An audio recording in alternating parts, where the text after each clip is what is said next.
बोले सो निर्भय भगवान वाल्मीकि जी महाराज की जय। जो बोले सो निर्भय श्री श्री 108 सतगुरु गुरु ज्ञाननाथ जी महाराज की जय। सर्बत साध संगत की जय।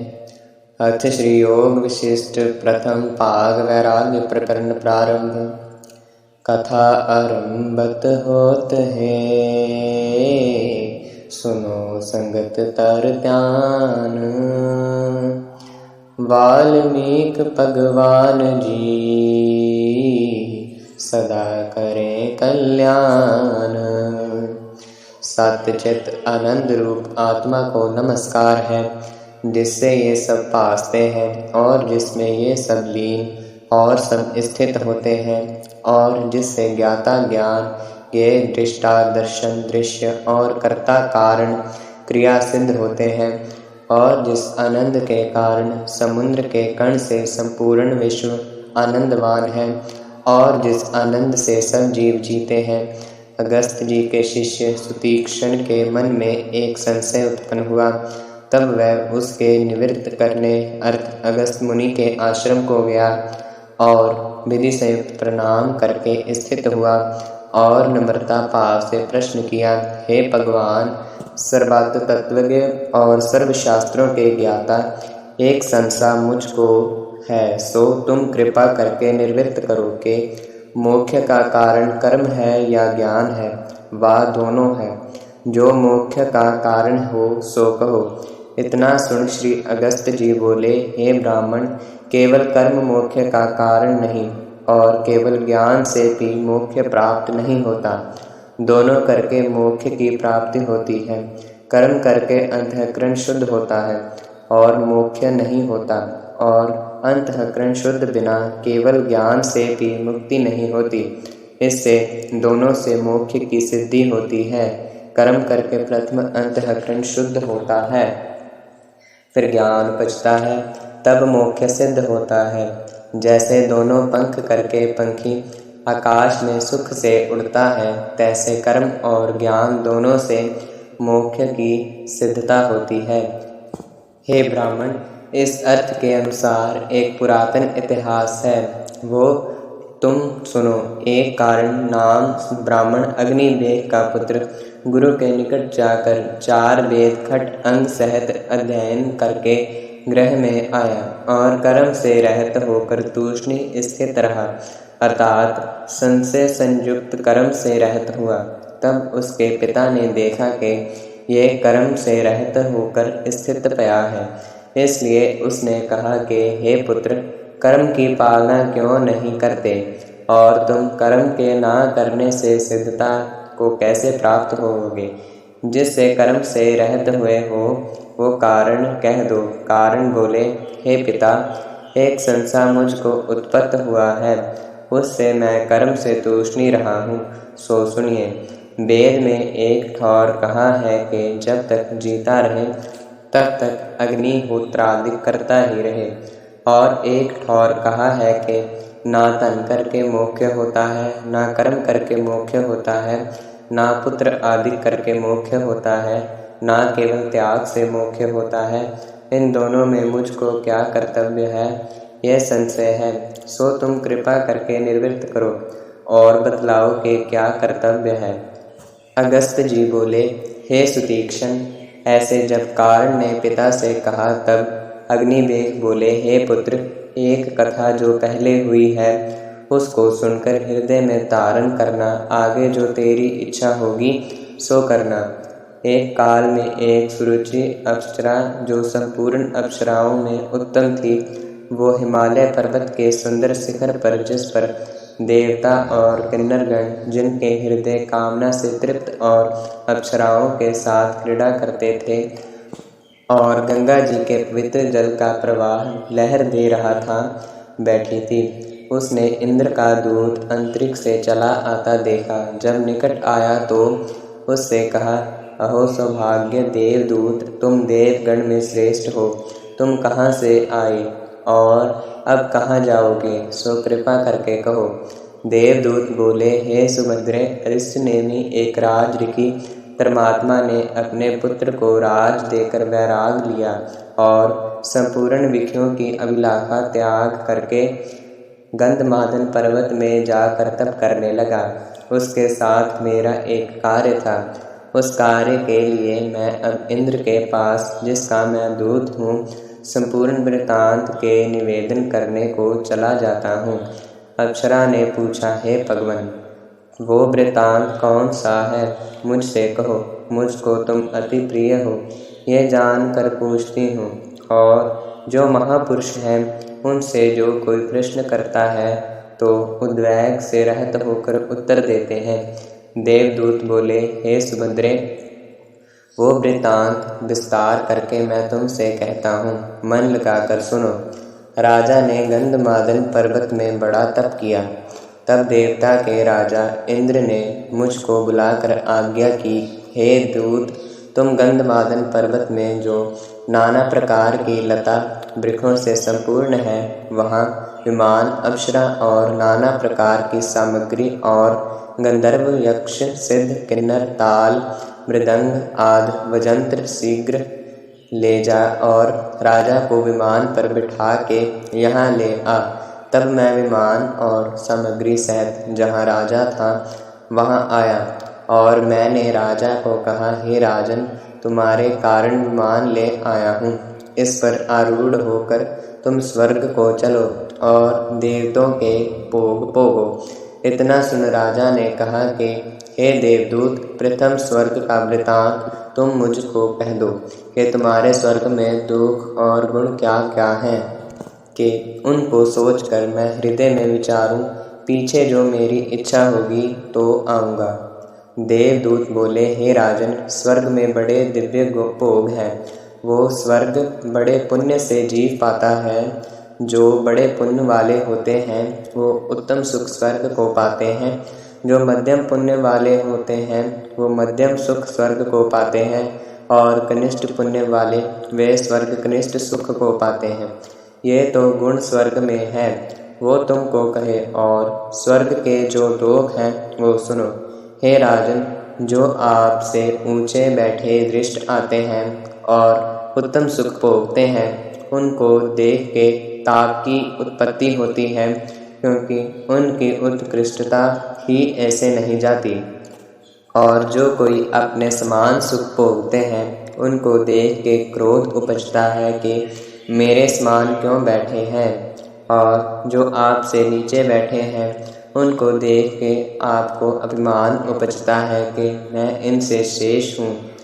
और एक और भी दोष है कि जब इसके पुण्य क्षीण होते हैं, तब उसी काल में इसको मृत्युलोक में गिरा देते हैं, एक क्षण भी नहीं रहने देते। ये स्वर्ग के गुण और दोष हैं। हे सुभद्रे, जब इस प्रकार राजा से मैंने कहा तो राजा ने कहा, हे देवदूत, इस स्वर्ग के योग्य हम नहीं और हमको उसकी इच्छा की नहीं। हम उग्र तप करके जैसे सर्प अपनी त्वचा को पुरातन जान के त्याग करता है, तैसे ये देह त्याग कर देंगे।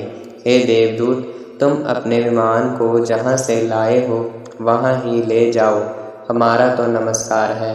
हे देवी, जब इस प्रकार राजा ने मुझको कहा, तब विमान, अप्सरा आदि सबको लेके स्वर्ग को गया और संपूर्ण वृत्तांत इंद्र से कहा। तब इंद्र प्रसन्न हुआ और सुंदर वाणी से मुख से कहा, हे देवदूत, तुम फिर जहाँ राजा है तहाँ जाओ। वो संसार से उपराम हुआ है, उसको अब आत्म पद की इच्छा हुई है, सो उसको साथ लेके श्री गुरु वाल्मीकि भगवान जी के पास, जिसने आत्म तत्व को आत्मा कर जाना है, ले जाकर मेरा संदेशा देना कि हे महर्षि, इस राजा को तत्व बोध का उपदेश देना कि ये बोध का अधिकारी है, क्योंकि इसको स्वर्ग तथा और पदार्थ की भी इच्छा नहीं। इससे तुम इसको तत्व बोध का उपदेश करो, तत्व बोध को पा के संसार दुख से मुक्त हो। हे सुभद्रे, जब इस प्रकार देव राजा ने मुझसे कहा, तब मैं वहाँ से चलकर राजा के निकट आया और उससे कहा कि हे राजन, तुम संसार समुद्र से मोक्ष होने के निमित्त श्री गुरु वाल्मीकि भगवान जी के पास चलो, वो तुमको उपदेश करेंगे। तब उसको साथ लेकर मैं श्री गुरु वाल्मीकि भगवान जी के स्थान पर आया और उस स्थान में राजा को बैठाकर और प्रणाम कर इंद्र का संदेशा दिया। तब श्री गुरु वाल्मीकि भगवान जी ने कहा, हे राजन, कुशल है? राजा बोले, हे भगवान, परम तत्वज्ञ और वेदांत जानने वालों में श्रेष्ठ, मैं आपके दर्शन करके कृतार्थ हुआ और अब मुझको कुशल प्राप्त हुआ है। मैं कुछ पूछता हूँ, कृपा करके उत्तर देना कि संसार बंधन से मुक्त कैसे हो। इतना सुन श्री गुरु वाल्मीकि भगवान जी बोले, हे राजन, महारामायण औखद तुमको कहता हूँ, उसको सुन के उसका तात्पर्य हृदय में तारने का यत्न करना। जब तात्पर्य हृदय में तारोगे तब जीवन मुक्त होकर विचरोगे। हे राजन, श्री गुरु वशिष्ठ जी और श्री रामचंद्र जी का संवाद है, उसमें मोक्ष का उपाय कहा है। उसको सुन के जैसे रामचंद्र जी अपने स्वभाव में स्थित हुए और जीवन मुक्त हो के विचरे हैं, तैसे तुम भी विचरोगे। राजा बोले, हे भगवान, रामचंद्र जी कौन थे और कैसे थे और कैसे होकर विचरे, सो कृपा करके कहो। श्री गुरु वाल्मीकि भगवान जी बोले, हे राजन, श्राप के बस से सच्चिदानंद विष्णु जी ने जो अद्वैत ज्ञान से संपन्न है, अज्ञान को अंगीकार करके मनुष्य का शरीर धारण किया। इतना सुन राजा ने पूछा, हे भगवान, सच्चिदानंद हरि को श्राप किस कारण हुआ और किसने दिया, सो कहो। श्री गुरु वाल्मीकि भगवान जी बोले, हे राजन, एक काल में सनत कुमार जो निष्काम है वो ब्रह्मपुरी में बैठे थे और त्रिलोकी के पति विष्णु भगवान वैकुंठ से उतरकर ब्रह्मपुरी में आए। तब ब्रह्मा सहित सर्व सभा उठ के खड़ी हुई और पूजन किया और सनत कुमार ने पूजन नहीं किया। इस बात को देखकर विष्णु भगवान बोले कि हे सनत कुमार, तुमको निष्कामता का अभिमान है, इससे तुम काम करके आतुर होगे और स्वामिक काल तक तुम्हारा नाम होगा। तब सनत कुमार बोले, हे विष्णु, सर्वज्ञता का अभिमान तुमको है, तुम्हारी सर्वज्ञता कुछ काल निवृत्त होकर अज्ञानता प्राप्त होगी। हे राजन, एक तो ये श्राप हुआ और भी सुनो। एक काल में भृगु की स्त्री जाती रही थी, उसके वियोग से वो ऋषि क्रोधित हुआ था। उसको देख के विष्णु जी हंसे। तब भृगु ब्राह्मण ने श्राप दिया कि हे विष्णु, मेरी तुमने हंसी की है, सो मेरी न्याय तुम भी स्त्री के वियोग से आतुर होगे। और एक दिवस देव शर्मा नाम ब्राह्मण ने नरसिंह भगवान को श्राप दिया था, सो सुनिए। एक दिन नरसिंह भगवान गंगा के तीर पर गए। वहाँ देव शर्मा ब्राह्मण की स्त्री को देख के नरसिंह जी भयानक रूप हो दिखा के हंसे। उनको देख के ऋषि की स्त्री ने भय पाए प्राण छोड़ दिया। तब देव शर्मा ने श्राप दिया कि तुमने मेरी स्त्री का वियोग किया, इससे तुम भी स्त्री का वियोग पाओगे। हे राजन, संत कुमार और भृगु और देव शर्मा के श्राप से विष्णु भगवान ने मनुष्य का शरीर धारण किया और आगे जो वृतांत हुआ सो सावधान होकर सुनो। अनुपावात्मक मेरा आत्मा जो त्रिलोकी अर्थात देव स्वर्ग पाताल लोकों का प्रकाश करता और भीतर बाहर आत्म तत्व से पूर्ण है, वो सर्व आत्मा को नमस्कार है। हे राजन, ये शास्त्र जो आरंभ किया है, इसके विषय और प्रयोजन और संबंध क्या है और अधिकारी कौन है, सो सुनो।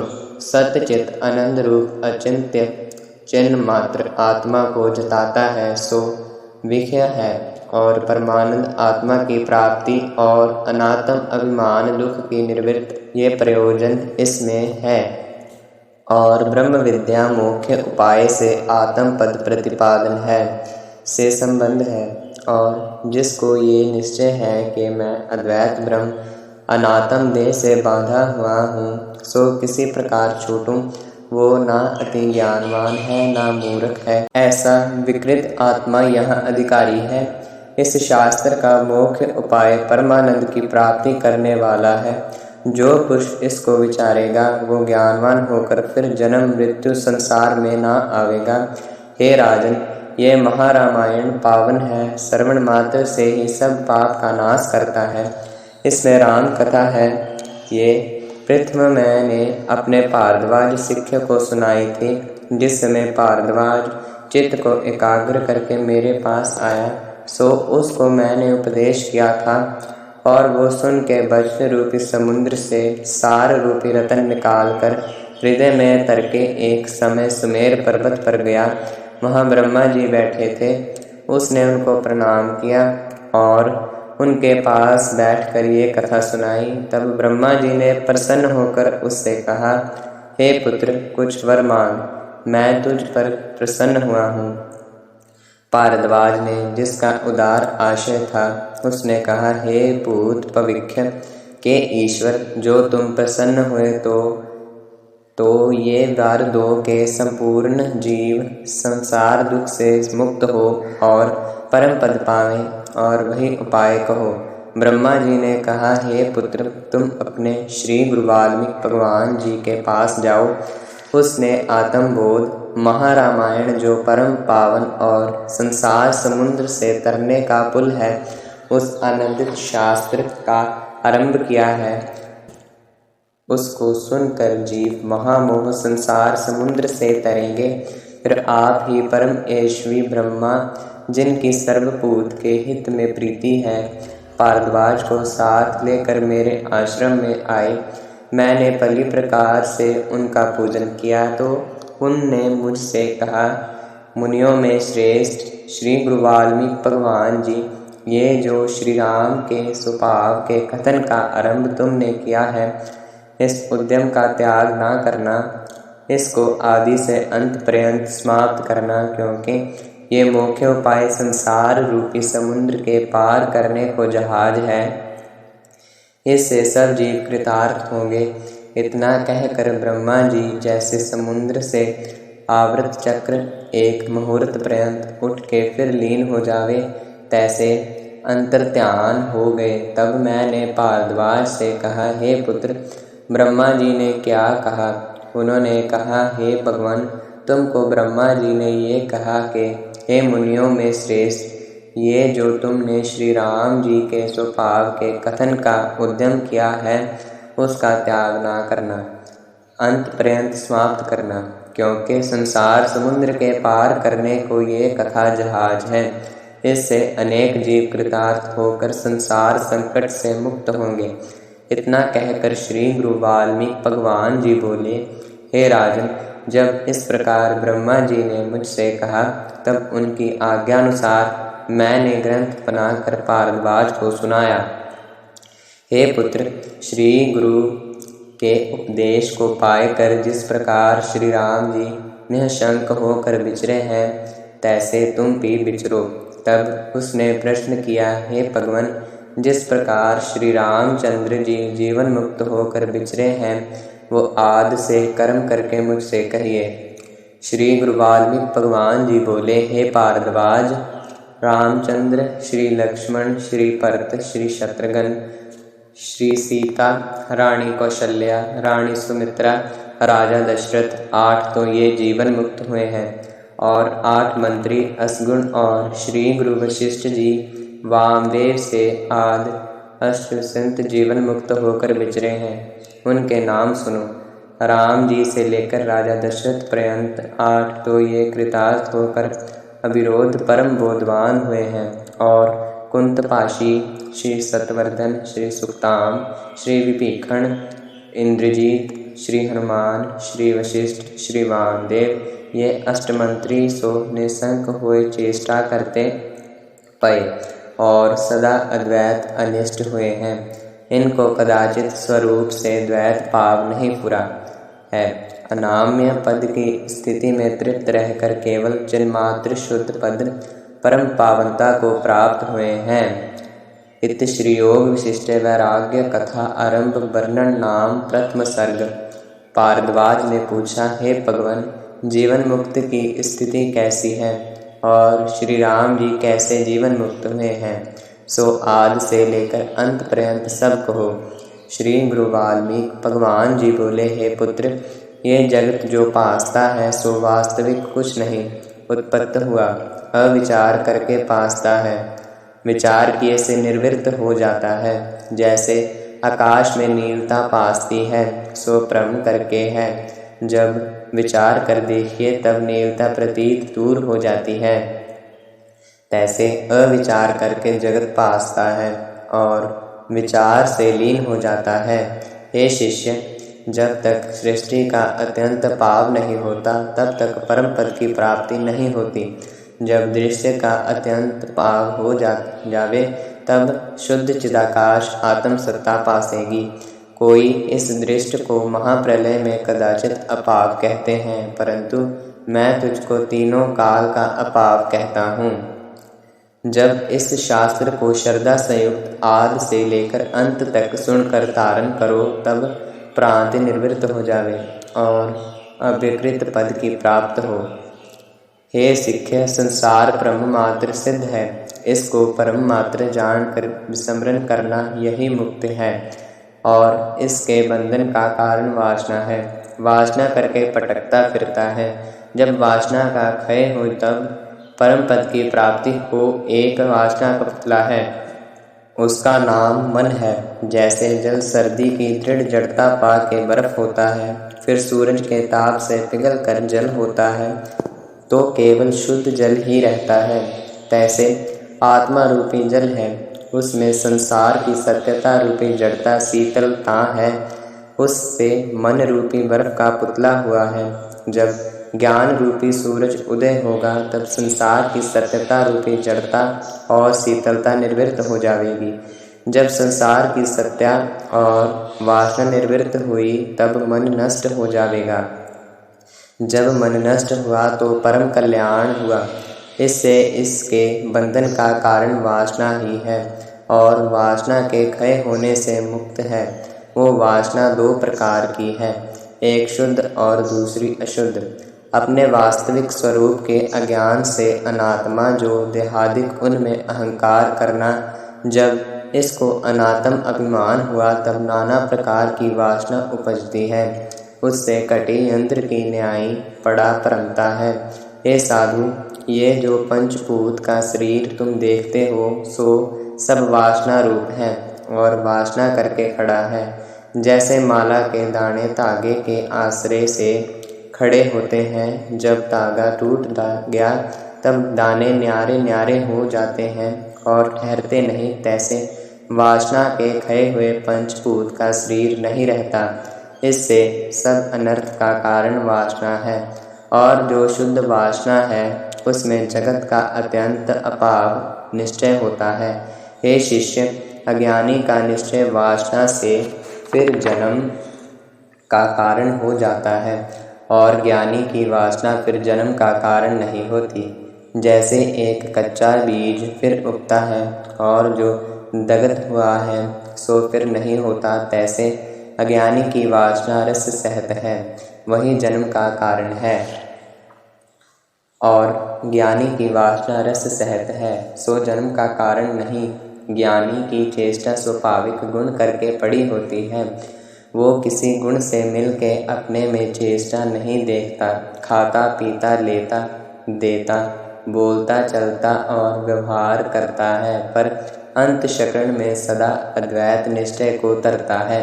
कदाचित द्वैत भावना उसको फुर्ती नहीं, अपने स्वभाव में स्थित है। इससे निर्गुण और स्वरूप की चेष्टा की जन्म का कारण नहीं है। जैसे कुम्हार के चक्र को जब तक उसको फेर चढ़ावें तब तक फिरता है और जब फेर चढ़ाना छोड़ दिया तब स्थिर मान गति से उतरते उतरते स्थिर रह जाता है। तैसे जब तक अहंकार सहित वासना होती है तब तक जन्म पाता है और जब अहंकार से रहित हुआ तब फिर जन्म नहीं पाता। हे साधु, इस अज्ञान रूपी वासना के नाश करने का उपाय एक ब्रह्म विद्या श्रेष्ठ है। जो मुख्य उपायक शास्त्र है, जब इससे और शास्त्र रूपी गर्त में गिरेगा, तब कल्प पर्यंत भी अकृत्रिम पद को ना पावेगा। और जो ब्रह्म विद्या का आश्रय करेगा, वो सुख से आत्म पद को प्राप्त होगा। हे पार्थवाज, ये मुख्य उपाय श्री राम जी और श्री गुरु वशिष्ठ जी का संवाद है। यह विचारने योग्य है, बोध का परम कारण है। इसे आदि से अंत पर्यंत सुनो। और जैसे श्री राम जी जीवन मुक्त विचरे हैं, सो सुनो। एक दिन राम जी विद्या पढ़ के अध्ययनशाला से अपने गृह में आए और संपूर्ण दिन विचार सहित व्यतीत किया। फिर मन में तीर्थ ठाकर द्वारे का संकल्प तरकर अपने पिता राजा दशरथ के पास, जो अति प्रजापालक थे, आए। जैसे हंस उदर कमल को ग्रहण करे, तैसे उन्होंने उनका चरण पकड़ा। और जैसे कमल के फूल के नीचे कोमल त्रया होती हैं और उन त्रयों सहित कमल को हंस पकड़ता है, तैसो राजा दशरथ जी की उंगलियों को उन्होंने ग्रहण किया और बोले, हे पिता, मेरा चित्त तीर्थ और ठाकर द्वारों के दर्शन को चाहता है। आप आज्ञा कीजिए तो मैं दर्शन कर आऊँ। मैं तुम्हारा पुत्र हूँ, तुम्हारी सेवा करनी योग्य है। और आगे मैंने कभी कहा नहीं, ये प्रार्थना अब ही की है। ये वचन मेरा ना फेरना, क्योंकि ऐसा त्रिलोकी में कोई नहीं है कि जिसका मनोरथ इस घर से सिद्ध ना हुआ है। इससे मुझको कृपा कर आज्ञा दीजिए। इतना कहकर श्री गुरु वाल्मीकि भगवान जी बोले, हे भारद्वाज, इस प्रकार जब राम जी ने कहा, तब श्री गुरु वशिष्ठ जी पास बैठे थे। उन्होंने भी महाराज दशरथ से कहा, हे राजन, श्री राम जी को आज्ञा दो कि तीर्थ कर आवें। इनके चित्त में फुरा है और इनके साथ सेनातन मंत्री ब्राह्मण दीजिए, ये विधि पूर्वक दर्शन कर आवें। तब महाराज दशरथ ने शुभ मुहूर्त देखकर राम जी को आज्ञा दी।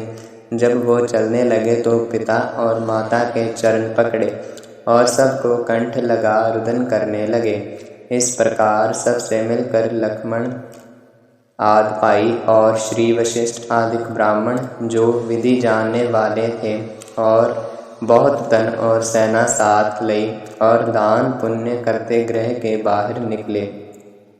तब वहाँ के लोगों और स्त्रियों ने राम जी के ऊपर फूलों और कलियों की बरखा की।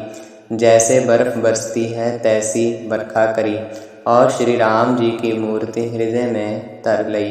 इसी प्रकार राम जी ब्राह्मण और निर्तनों को दान देते देते गंगा, जमुना, सरस्वती आदि तीर्थों में विधि पूर्वक स्नान करी पृथ्वी के चारों ओर उत्तर, दक्षिण, पूर्व, पश्चिम को दान किया और चारों ओर समुद्र के स्नान किए और सालग्राम, बद्री, केदार आदि से स्नान कर और दर्शन किए। ऐसे सब तीर्थ स्नान, दान, तप, ध्यान विधि संयुक्त यात्रा करते एक वर्ष में अपने नगर में आए। इति श्री योग विशिष्टे वैराग्य प्रकरणे तीर्थ यात्रा वर्णन नाम द्वितीया सर्ग। श्री गुरु वाल्मीकि भगवान जी बोले, हे भारद्वाज, जब श्री राम जी यात्रा करके अपनी अयोध्यापुरी में आए तो नगर के वासी पुरुष और स्त्रियों ने फूल और कलियों की बरखा करी और जय जय शब्द मुख से उच्चारने लगे और बड़े बड़े उत्साह को प्राप्त भये। और जैसे इंद्र का पुत्र अपने स्वर्ग में आता है, तैसे श्री रामचंद्र जी अपने घर में आए। पहले राजा दशरथ और फिर श्री गुरु वशिष्ठ जी को प्रणाम किया। फिर सब सभा के लोगों से यथा शक्ति मिलके अंतःपुर में आए। वहाँ कौशल्या आदि माताओं को यथा योग नमस्कार किया और भाई बांधव कुटुंब से मिले। हे भारद्वाज, इस प्रकार श्री राम जी के आने का उत्साह 7 दिन पर्यंत होता रहा। उस समय में कोई मिलने आवे, कोई कुछ लेने आवे, उनको दान पुण्य करते, बाजे बजते, पा आदि स्तुति करने लगे। तदनंतर राम जी का ये आचरण हुआ कि प्रातः काल में उठ के स्नान संध्यादिक सत्कर्म कर भोजन करते, फिर भाई बंधु को मिल अपने तीर्थ की कथा और देव द्वार के दर्शन की वार्ता करते। इस प्रकार के उत्साह से दिन रात बिताते। एक दिन प्रातः काल में उठ के अपने पिताजी दशरथ के निकट गए, जिनका तेज चंद्रमा के समान था। उस समय श्री गुरु वशिष्ठ आदि की सभा बैठी थी। तहाँ श्री गुरु वशिष्ठ जी के साथ कथा वार्ता श्री राम जी ने करी।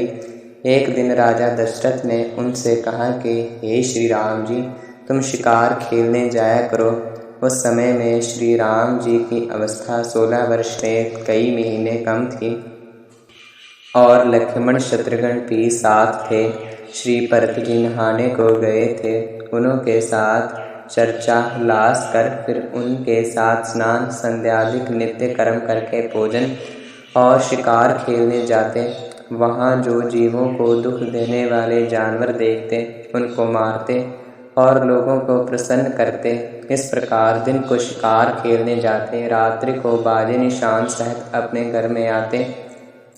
इस प्रकार बहुत दिन बीते। एक दिन श्री राम जी बाहर से अपने अंतःपुर में आके शोक सहित स्थित भये। हे पार्थवाज, राजकुमार अपनी सब चेष्टा और रस संयुक्त इंद्रियों के विषयों को त्याग बैठे और उनका शरीर दुर्बल होकर मुख की क्रांति कट गई और जैसे कमल सूखे पीत वर्ण हो जाता है, तैसे श्री राम जी का मुख पीला हो गया और जैसे सूखे कमल पर पौरे बैठते हैं, तैसे सूखे मुख पर नेत्र रूपी पौरे पासने लगे।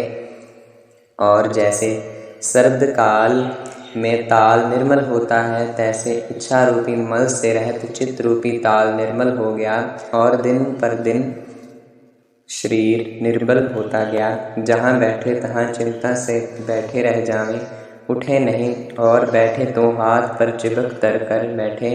जब टहलुए मंत्री बहुत कहें कि हे प्रभु, ये स्नान संध्या का समय हुआ है, अब उठो, तब उठकर स्नान आदि करें।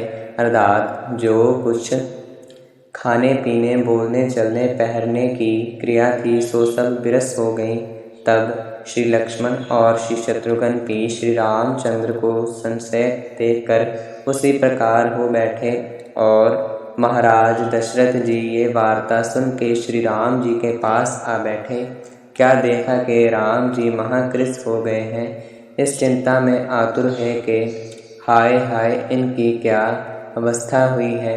इस शोक से राम जी को गोद में बैठाया और कोमल सुंदर शब्द से पूछने लगे कि हे पुत्र, तुमको क्या दुख प्राप्त हुआ है जिससे तुम शोकवान हुए। तो श्री राम जी ने कहा, हे पिता, हमको तो दुख कोई नहीं है। ऐसे कह के चुप हो रहे। जब इस प्रकार कुछ दिन बीते तो राजा और सब स्त्रियां शोकवान हुई और राजा राजमंत्री मिल के विचार करने लगे कि पुत्र का किसी ठौर विवाह करना चाहिए। और ये भी विचार करने लगे कि क्या हुआ है कि मेरे पुत्र शोकवान रहते हैं। तब श्री गुरु वशिष्ठ जी से पूछा, हे मुनीश्वर, मेरे पुत्र शोक में क्यों रहते हैं। श्री गुरु वशिष्ठ जी ने कहा, हे राजन, जैसे पृथ्वी जल तेज आकाश महापूत अल्प कार्य में विकारवान नहीं होते, जब जगत उत्पन्न प्रलय होता है तब विकारवान होते हैं, तैसे महापुरुष अल्प कार्य में विकारवान नहीं होते। इससे हे राजन, तुम शोक मत करो और राम जी किसी अर्थ के निमित्त शोकवान हुए होंगे, पीछे इनके सुख मिलेगा। इतना कह श्री गुरु वाल्मीकि